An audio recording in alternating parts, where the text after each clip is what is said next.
Before someone decides to work with you, they need to first get to know, like, and trust you.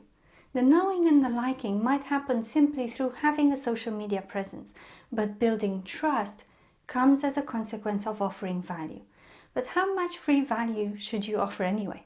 Is there such a thing as giving too much value away for free? And what's the difference between free content and paid one? Why don't you grab a drink and let's talk about it?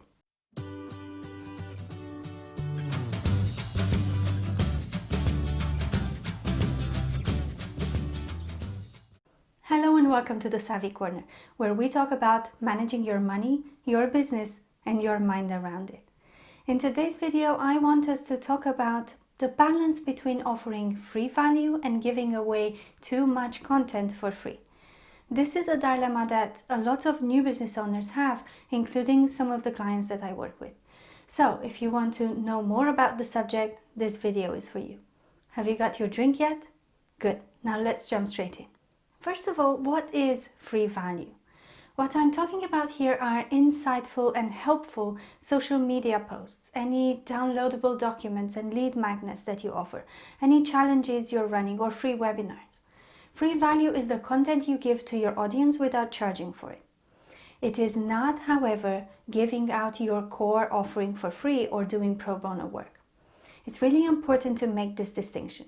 If you're a coach, for example, by free value, I don't mean coaching people for free in the hope that they will want more and become paying clients. That would be the subject of a different video, perhaps. Let me know in the comments if you want me to film it. But for the purposes of this video, we won't talk about working for free. We are talking about free content, as I explained earlier.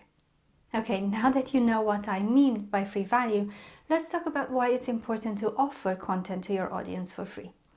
As I mentioned in the beginning of the video, your potential clients need to trust that you can help them with the problem before they decide to work with you.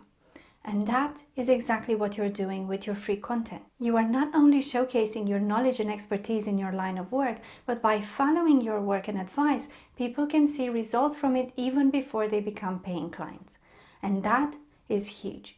Because people will think, if I can get these results from this person's free content, I can only imagine how great their paid products or services are and the results I can expect to get if I become a client. Also, unless you are in a very new and innovative industry or you have invented or patented something, it's very likely that the information you have is already publicly available anyway. Try not to find something on the internet these days. It's all there. However, there are two caveats to this. The first one is that there is good and useful information available out there, and then there's crap. What you are doing is to filter through what is available and share the useful stuff, the techniques that you know work, the accurate information. The second caveat is that information is sometimes not enough. It needs to be interpreted. And this is where your signature approach, if you want, or your uniqueness can come into play. Because you will interpret this information in a particular way and nobody else can do it in the exact same way. And that is what makes your audience connect with you and with your own approach. To give you an example, I like taking well-known business models and theories and coaching tools and modify them or apply them to money and finances in a way that I have not seen other people in my space do. I will leave an example of a Harvard Business Review Ascend article where I do this in the description box below. Oh, really hot in the UK today. This is what a break from the video looks like. So, given that this information is already available and you have your own take on it, why wouldn't you share it? And we all know the answer is because you are afraid that if you share too much, people are not going to want to become paying clients. And even if they do, what else will you offer them? You've already shared pretty much everything via your free content, right? Yes and no, but we will talk about that in a moment. In the meantime, I want to make one last point, which is that your free content helps you maintain a relevant social media presence on the platforms that you are active on without sounding boring, repetitive, or salesy. Imagine this, if you're not offering value via this free content, what else have you got to talk about? You can of course share pictures of you and your life, your pets, whatever, but that's only helping with the knowing and the liking. What about the trust? You don't want to only say, I can help you with this, I can help you with that, I have experience in XYZ, without ever giving an example or showing how exactly you can help people. Free content gives you something to talk about, and it gives your audience the chance to implement, get results, and start to see you as an authority in your field. Before you know it, your free content is acting as a sort of a business card. And if you do it right, it can actually do some of the selling for you. How amazing is that? If you're enjoying the video so far, I would appreciate it if you gave it a big thumbs up and consider subscribing. It really helps to support the channel, and I thank you in advance if you do. Now, let's move on to the difference between free and paid content. Whenever I get asked about offering value for free, I always say the same thing. People struggle with implementation. To give you my own example, a lot of the clients I coach on their personal finances understand the concept of good money management. Intellectually, they know the principles and what they should do. Some of them manage huge budgets at work, so it's not a case of lack of knowledge or understanding something intellectually. However, what they struggle with is applying these principles to their own personal finances. And it's similar with business owners. Although the technicalities are a bit more complex, there are people who do understand the principles of running a financially successful business, but they can't apply them to their own circumstances. And this is where I come in, and what people pay me for, to help them with implementation and to offer them a structured approach. And structure is another important aspect. For some people, having all this free content and information available is overwhelming. They don't know where to start, in which order to apply it, and they don't have the time to figure it out. So they're not only paying for structure, but also for convenience, for the benefit of having a process they can follow and someone to guide them through it. Another thing that people pay for is personalization. Your free content is likely to be generic and applicable to many situations. What your clients will pay for is having that content tailored to their own circumstances. The more tailored the approach is and the more access they have to you, the more they will be willing to pay. And this is useful to know because it gives you an indication for how to build your offering and how to price your different products or services based on how tailored they are and how much of your involvement they require. One of the things I say very often is this: people who don't pay attention.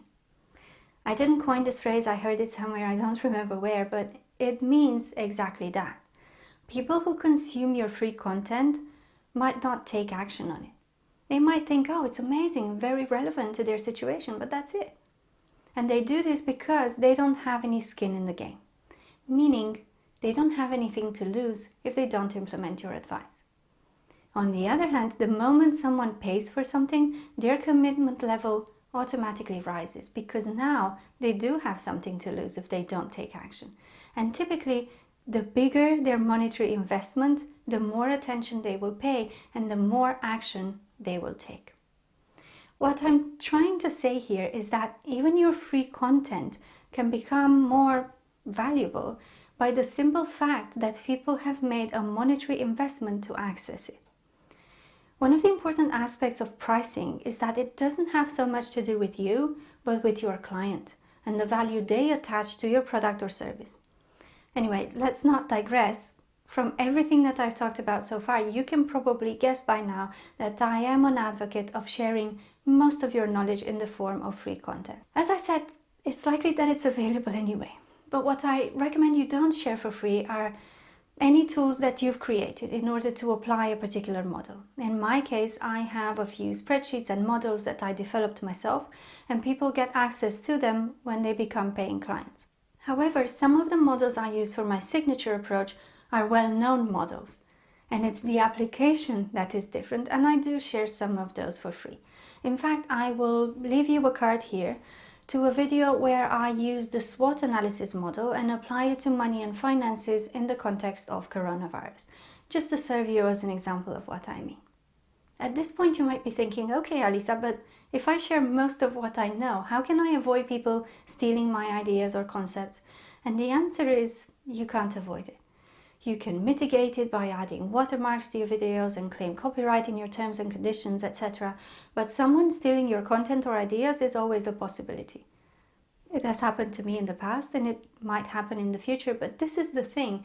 Even if someone takes your content or ideas, they will never be able to interpret it and apply it in the same way that you do. Copying is easy, but the ability to intelligently talk about something and use knowledge and ideas in a relevant way that generates results is not easy. If you always live with the fear that someone might steal your content, you'll end up not sharing anything and become the world's best kept secret. And that is not going to help you build a sustainable business.